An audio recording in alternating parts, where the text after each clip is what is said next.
नमस्कार दोस्तों, पिछले कई दिनों से फिर से अपना देश जल रहा है और ये मामला है बलात्कार का। वैसे हमेशा बलात्कार के मामले होते रहते हैं और ये बहुत आम बात हो गई है कि लड़कियों और महिलाओं के साथ में जिस तरह की हिंसा इस शासनकाल में हुई है वो बहुत ही दयनीय है, दुखदाई है।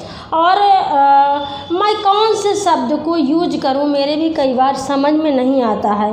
लेकिन अभी जो 3-4 दिन से 3 घटनाएं जो लगातार सामने आई हैं। पहली घटना जो सामने आई है यूपी के हाथरस ज़िले में, जहां पर बेटी के साथ में सामूहिक रेप होता है और फिर उसकी रीढ़ की हड्डी तोड़ दी जाती है। फिर उसका जब हॉस्पिटल में जाती है वहाँ पर डॉक्टरों के द्वारा उसको मारने की कोशिश की जाती है। ये मामले सब सामने आ रहे हैं और बाद में डॉक्टर उसको बचा भी नहीं पाते हैं और उसकी मौत हो जाती है। जब बहुत ज़्यादा इसको सोशल मीडिया में ये केस वायरल होता है, पुलिस ले जाती है लड़की की डेड बॉडी को, आधी रात में गांव में जा कर के उसको जला देती है।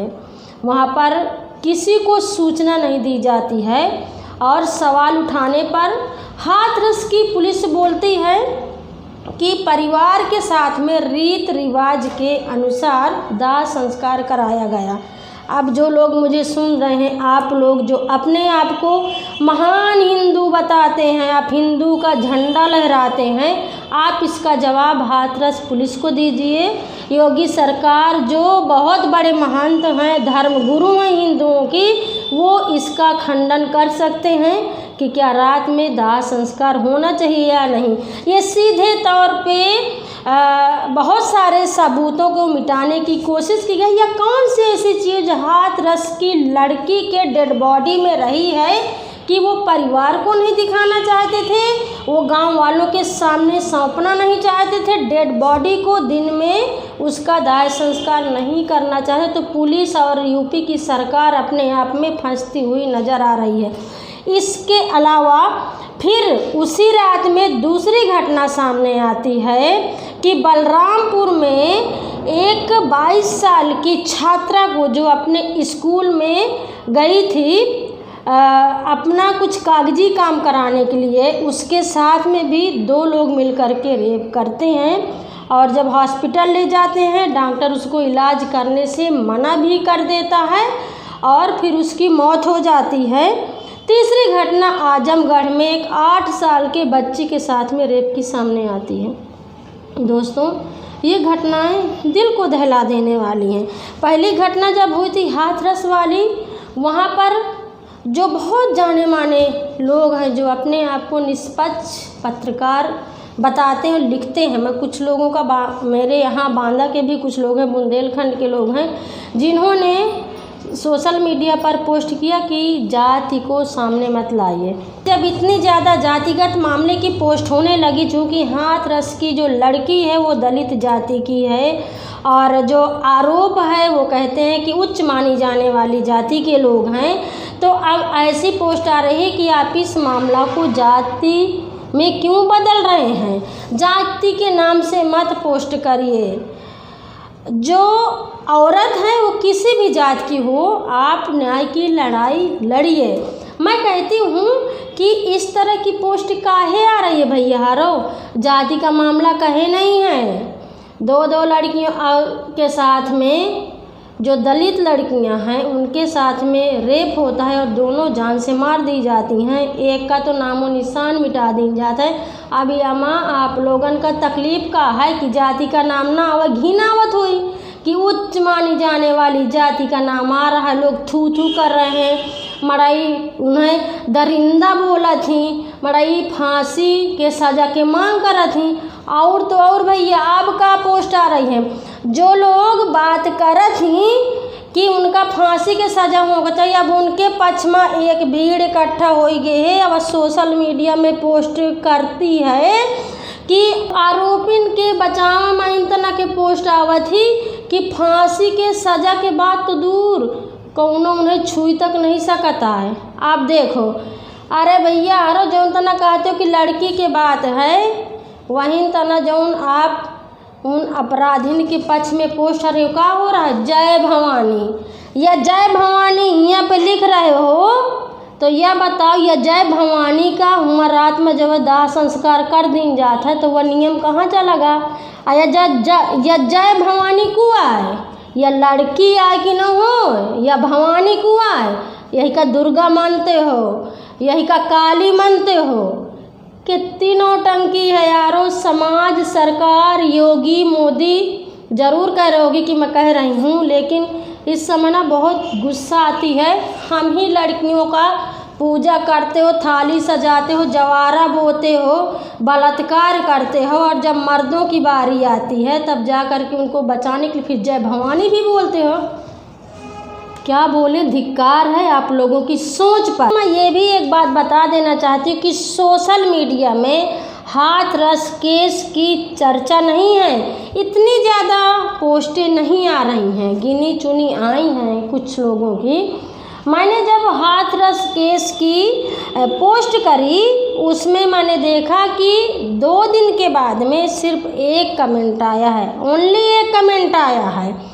लेकिन जब मैं आजमा रही थी कि जब हम अपनी कोई सेल्फी डालते हैं मुस्कुराते हुए सज धज के, तो कमेंटों की झड़ी लग जाती है। अच्छा लगता है, मुझे भी अच्छा लगता है जब कोई सराहना करता है, लेकिन ये सिलसिला तो जारी रहना चाहिए ना। यहाँ पर जाति का मामला आ जाता है। मैं अपने सारे पोस्टों का आकलन कर रही थी कि ये एक ऐसा केस है जिसमें मेरे फेसबुक में जुड़े दोस्तों ने चूं तक नहीं बोली है कि ये हुआ क्या। और मैं जानती हूँ कि है कौन मेरे फेसबुक में, किस वर्ग के लोग हैं, किस समुदाय के लोग हैं, कितना ऊंचा नीचा वाले लोग हैं, वो सब मेरे समझ में आ गया है। मैं अपनी बात यहाँ पे खुल करके इसीलिए मैं बोल रही हूँ क्योंकि ये बहस का मुद्दा नहीं बन रहा है, क्योंकि जो रेप करने वाले हैं उनको ऊंची मानी जाने वाली जाति के बताया जा रहे। मैं ऊंच जाति को नहीं मानती हूँ, मैं सबको समान मानती हूँ, इसलिए मैं अक्सर यूज करती हूँ कि ऊंची मानी जाने वाली जाति। तो दोस्तों, ये जो लोग बोल रहे हैं कि जाति का मुद्दा न बनवाए, काहे ना बनाए, 20 साल का अनुभव पड़ा है। मैंने हजारों वैसे केस किए हैं रेप के, मर्डर के, जहाँ पर जाति के वजह से टारगेट किया गया है, रेप किया गया है, मारा गया है। देखिए, मैं एक बात साफ कह रही हूँ, मैं कभी भी इस पक्ष में नहीं रही हूँ कि फांसी की सज़ा होनी चाहिए। फांसी की सज़ा से क्या होता है? जितने लोगों की फांसी हो गई है, एनकाउंटर कर दिया गया है, उससे का रेप की घटनाएं कम हुई हैं का? मैं सरकार से कहती हूँ कि रेप की घटनाएं हों, डॉक्टरी रिपोर्ट आए, तुरंत में जेल भेजो, कोई विलम्ब नहीं करो। फटाफट खट अगर कोर्ट पुलिस कार्रवाई करने लगेगी, कोई भेदभाव नहीं करेगी, सज़ा दी जाएगी, तो घटनाएं कम होंगी, लोगों के अंदर में डर व्याप्त होगा। अभी कितनी उंगलियों में गिना दूँ कि जितनी सारी घटनाएं हुई हैं, चाहे उन्नाव की घटना हो, चाहे दिल्ली वाला केस हो, जो लड़की के साथ में गैंग रेप हुआ था, फिर वो भी जा कर के हॉस्पिटल में इलाज के दौरान दम तोड़ दी थी। इसके अलावा एक और केस हुआ था। बहुत सारे केस हैं जिनकी एक लिस्ट मैं गिना सकती हूँ। 3 केस ये हो गए, लोग सड़क पर उतरे, मोमबत्तियाँ जलाई हैं, शांति मार्च निकाला है। क्या हुआ है उससे? रेप घटे तो नहीं हैं, रेप के केसेस बढ़े हैं। पुलिस का रवैया कितना ख़राब हो गया है भैया। ये वही घर के उन्हीं लड़कियों के कोख से पैदा हुआ एक पुलिस का बंदा, एक दरोगा, IG, DIG है, जो एक औरत की न्याय के लिए मुंह नहीं खोलता है। वही पुलिस की टीम जा कर के उस लड़की की लाश को रात में अंधेरे में चोरी से जला देते हैं। दोस्तों, मैं तो सबको ये कहती हूँ कि चुल्लू भर पानी में डूब के मर जाओ, और इसके अलावा आपके पास कोई चारा नहीं बचा है। और ये घटनाएं सबके साथ होंगी, आज नहीं तो कल। जिस तरह से ये क्रम बन गया है, इस समाज का, इस वर्ग का धर्म के आधार पे, जाति के आधार पर, अमीरी गरीबी के आधार पर ये बहुत बुरी स्थिति अपने देश की हो गई है। आज मैं चर्चा करने वाली थी गांधी जी के ऊपर, चूँकि मेरा शो पब्लिश होना है आज के दिन 2 अक्टूबर है। मैं गांधी जी को याद कर रही थी और बहुत भावुक हो रही थी कि जिस तरह से गांधी जी ने नारा दिया था अहिंसा परमो धर्म, और गांधी की अहिंसा ने देश को आज़ाद कर दिया और ये इतनी बुरी स्थिति दोस्तों बदल गई है। मुझे लगा कि ये तीनों ताज़ी मामला हैं जिस पर मुझे बात करना बहुत ज़रूरी है। मेरी रूह कांप रही है, दिल दुखी है। मैं ये शब्द पेश नहीं करना चाहती थी, लेकिन मुझे लगता है कि आप सब दोस्तों से मैं बात करती हूँ। हो सकता है कि आप जो लोग मुझे सुन रहे हों 1% लोग शायद ऐसे होंगे जिनका दिल कांपता होगा, रोता होगा। आप अपने बच्चियों के भविष्य के बारे में सोचते होंगे। इन तीनों बच्चियों की सीन हो सकता है कि आपकी आंखों के सामने भी हो, क्योंकि मुझे 3 दिन से नींद नहीं आई है। बार बार वो घटनाएं, वो सीनें आंखों के सामने चल रही हैं।